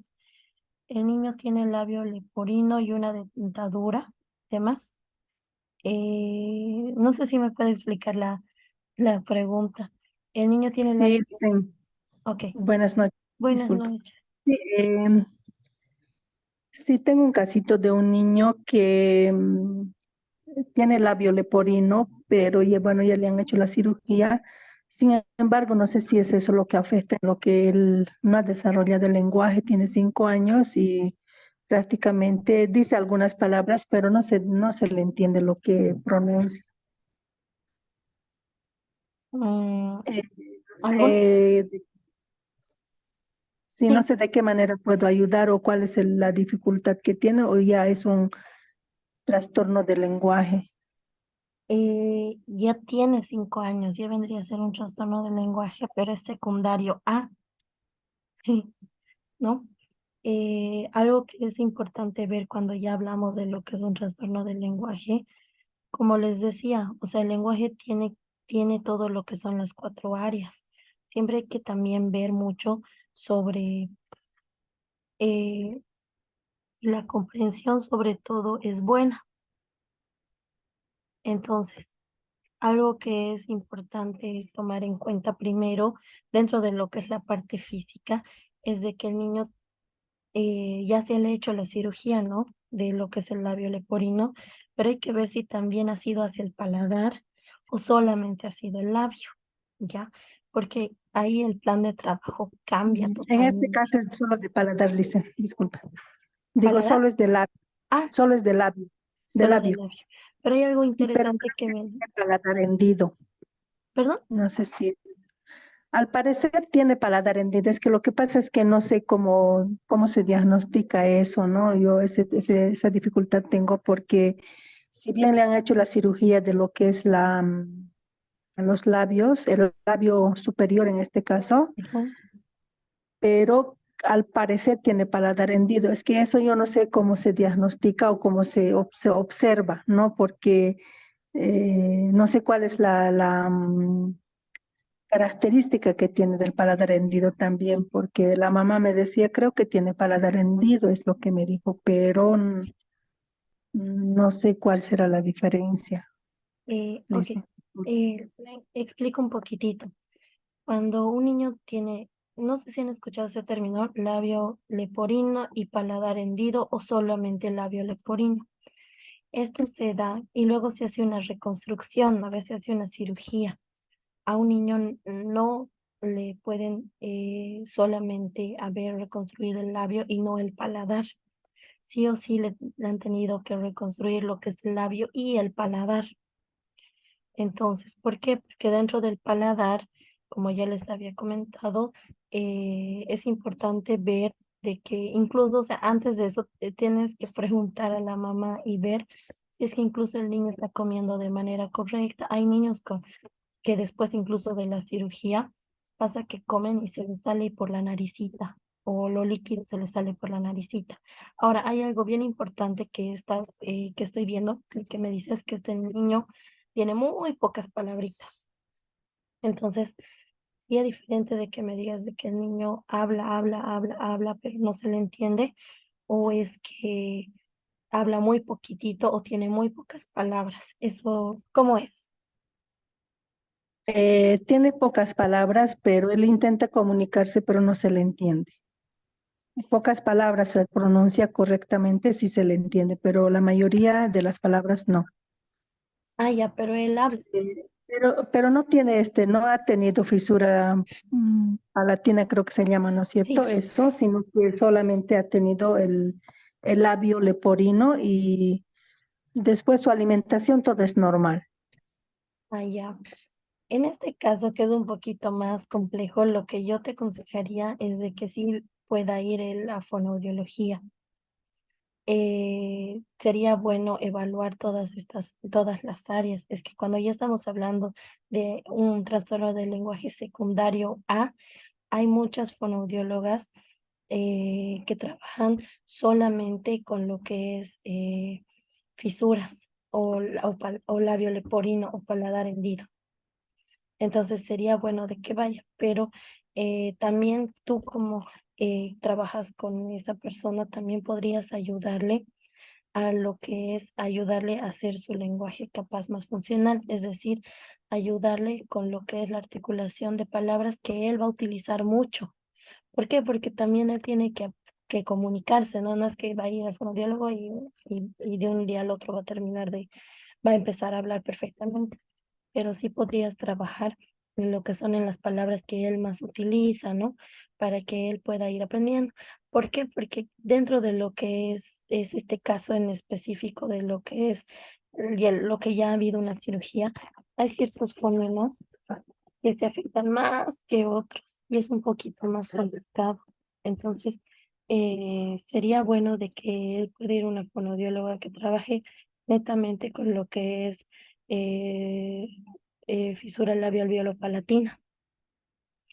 Y no sé si conoces, hay una fundación que se llama Hiwaki, o has escuchado Eh, sobre ese no, lugar. Licen. Esa fundación está en ¿qué lugar? Licen. Está en La Paz, pero viajan a los diferentes departamentos. Podrías buscarlo en Facebook y muchas veces tienen fonoaudiólogos en otros departamentos y preguntar Bien, Licen, se por llama qué. Huaki. Sí, así, te lo voy a escribir. Licen, gracias. Huaki. Así. Y esa fundación trabaja mucho con lo que es esto y los fonoaudiólogos que trabajan ahí, fisioterapeutas y todos son especializados en esto.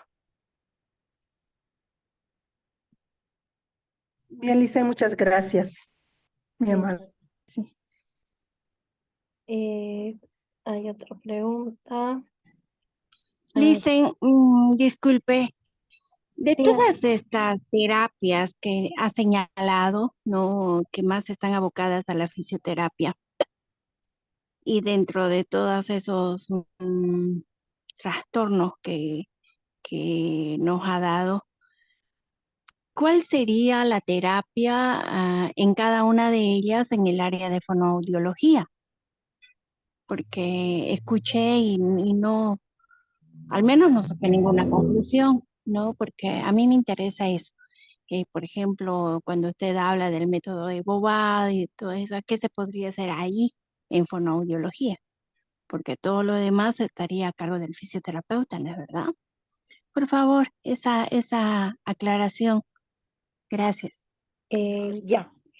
Primero, todo lo que es fonoaudiología tiene que ver mucho con lo que es eh, la cabeza, por así decirlo, la cara. Todo lo que son los músculos de la cara, todo lo que es el lenguaje y demás. ¿Por qué razones que les he ido dando todo esto? Es porque también el módulo como tal habla de todo lo que es rehabilitación y los principios y las terapias y demás. Entonces, para, entonces, por eso es que dentro de lo que son los conceptos que me han dado que tengo que también impartirles para que se conozca hasta todo esto. Por eso muy aparte, me he salido capaz de los puntos que se me han dado, les he ido hablando un poco más de lo que es fonoaudiología, porque sí he visto que ha sido muchas dudas que han tenido ustedes, ¿no?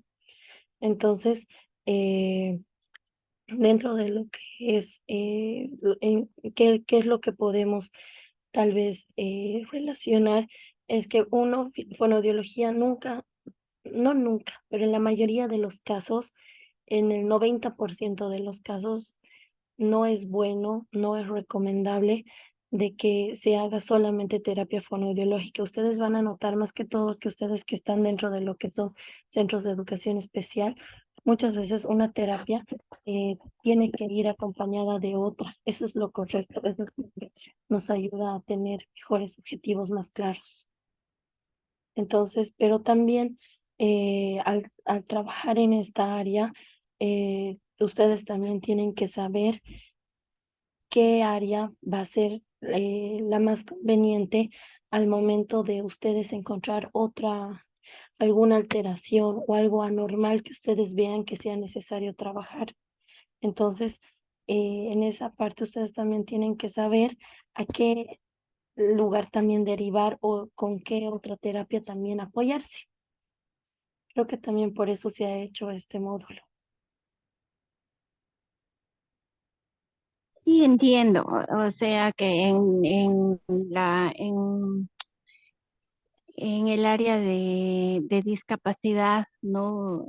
Se trabaja en conjunto con los demás, con las demás áreas o especialidades, porque si no, el niño no mejoraría, ¿no es verdad? Y A no, lo que yo me voy, que si bien uno está trabajando con el fisioterapeuta porque tienen sus momentos, ¿no? De ir a cada especialidad, a mí me gustaría que usted ahonde que en esas terapias, por ejemplo, en la de Bobat, que se tendría que hacer en la parte de logopedia o fonoaudiología, qué músculo trabajar, o la fisioterapeuta lo hace, o no sé, es eso todo lo lo que son que músculos por de la favor. carita. todo lo que son Ujú. los músculos de los órganos fonoarticulatorios, boquita, Justamente eso, lengua, ¿no? ¿Cómo lo labios. tendríamos que trabajar? ¿Qué tendríamos que hacer para que coadyuvemos al trabajo de la fisioterapeuta, obviamente? Claro, si no estoy mal, creo que el siguiente módulo habla de lo que también es la evaluación, pero les explico un poquitito. Dentro de lo que es, primero, lo que se tiene que ver es cuál es ¿cómo les explico? ¿Cuál es el diagnóstico general como tal?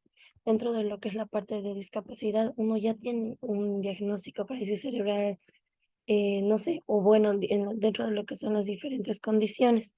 También está lo que es síndrome de Down, trastorno del espectro autista y demás. ¿Qué es lo que hace la fonoaudiología? La fonoaudiología se trata de lo que es la comunicación, de todo lo que es el lenguaje, todo lo que es la parte del habla, de la expresión, de la comprensión y todo lo que conlleva esto. ¿A qué también me refiero? A todo lo que es la parte muscular, los órganos fonoarticulatorios y demás. Entonces, primero, antes de saber cómo se va a apoyar a la otra área, incluso la misma otra área, es que tenemos que saber primero cuál es el diagnóstico como tal, y al momento de nosotros saber el diagnóstico, es lo que tenemos que ver es que dentro de lo que es el lenguaje, dentro de lo que es la comunicación, qué parte se tiene que trabajar dentro de lo que es el lenguaje, pero en base al diagnóstico que se tiene. No hay algo general, no es como que hay un manual donde se va a trabajar directamente, digamos, si trabajo con el fisioterapeuta, yo le voy a ayudar en esto, si trabajo con esto, yo le ayudo en esto, sí, digamos, se pueden apoyar y demás, ¿no? Pero uno se tiene que centrar dentro de lo que es su área. Es decir, yo no le puedo hacer ejercicios de Therasuid o ejercicios de Bobat, pero puedo irme a, no sé, a la jaula de Therasuid y trabajar los músculos de la cara. Eso es un ejemplo. No sé si de alguna manera me logro hacer entender. Sí, justamente a eso me iba, ¿no ve? Usted sabe que para trabajar los músculos de la cara hay que hacer diferentes movimientos, qué tipos de masajes. No sé si a eso se va este módulo o yo estoy equivocada, porque como el módulo es fonoaudiología y logopedia, ¿no? Entonces, y yo escucho hablar del fisioterapeuta, sí, obviamente que tenemos que trabajar con las otras áreas, pero ¿qué hacemos desde el punto de vista fonoaudiológico? ¿Qué músculo le ayudamos a abrir la boca, a cerrar la boca? No sé, para mejorar la articulación del lenguaje. Pero en ese caso se tiene que Si saber usted cuál tuviera es casos más precisos, digamos, ¿no? Por ejemplo, en músculos espásticos, ¿qué se debe hacer? En músculos hipotónicos, ¿qué se debe hacer? En una, y cosas así, por decir, ¿no? O no sé, me parece o por lo menos ese es mi interés para saber. Ahora no sé si estoy alejada del tema. eh, bueno, en ese caso se tiene que ahorita por lo menos saber cuál es el diagnóstico como tal para saber qué es lo que se va a trabajar, porque cada Obviamente, ¿no? diagnóstico tiene su Obviamente condición. los diagnósticos se van a dar y de acuerdo a cada diagnóstico uno va a intervenir, pero yo supongo que como que hay, ¿no? Unos ítems o unas competencias, no sé cómo le llaman, para trabajar, por decir, en músculos espásticos, qué se debe hacer con los músculos orofaciales, ¿no? ¿Qué se debe hacer en los hipotónicos? ¿Cómo? Pienso que, o por lo menos esa es ¿qué le digo? Mi motivación, ¿no? Cuando, de aprender, cuando dicen terapias, ¿es verdad? O vuelvo a repetir, quizás estoy exigiendo mucho y no es eso lo que tiene que dar. Eh, bueno, ahorita lo que yo estoy siguiendo son los contenidos que me han dado también y creo que incluso les estoy poniendo algo más.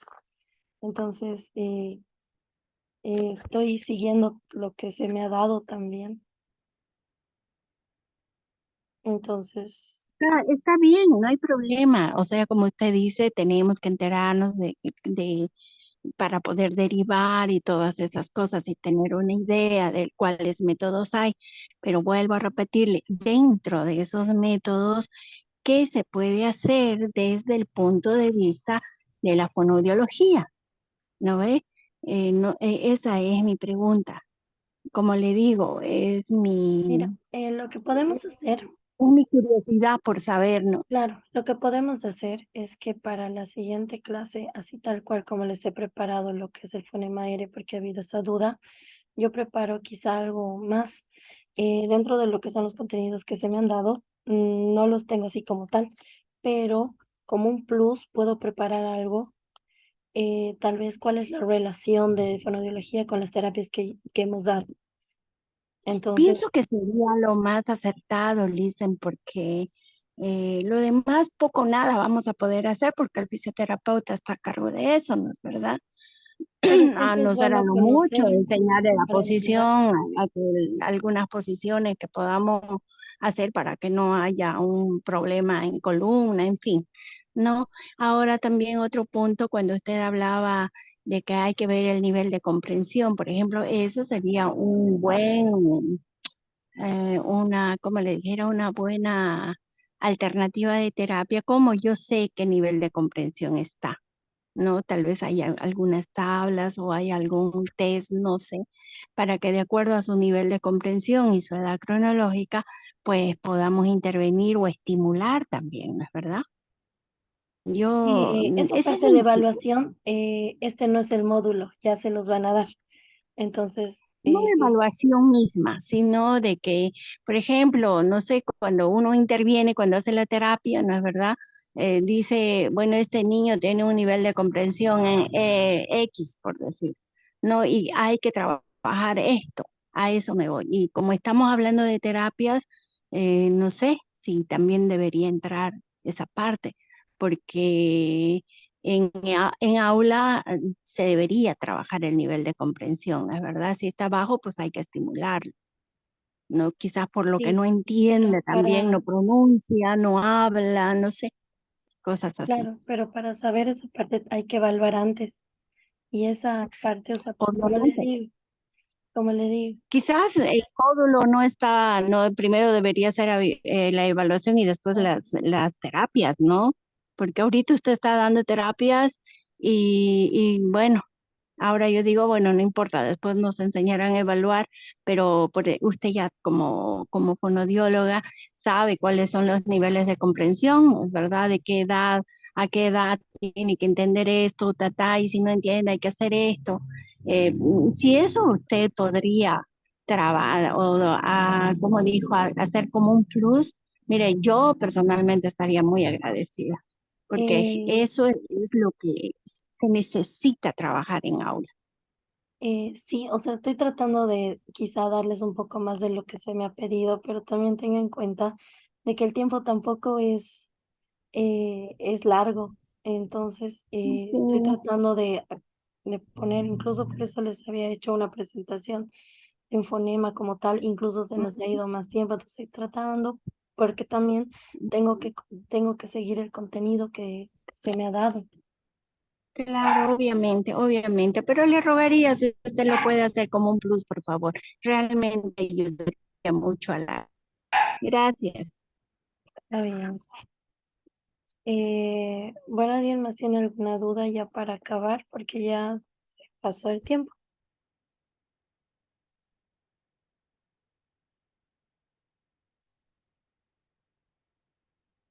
Bueno, entonces eso sería todo. Que tengan un buen descanso.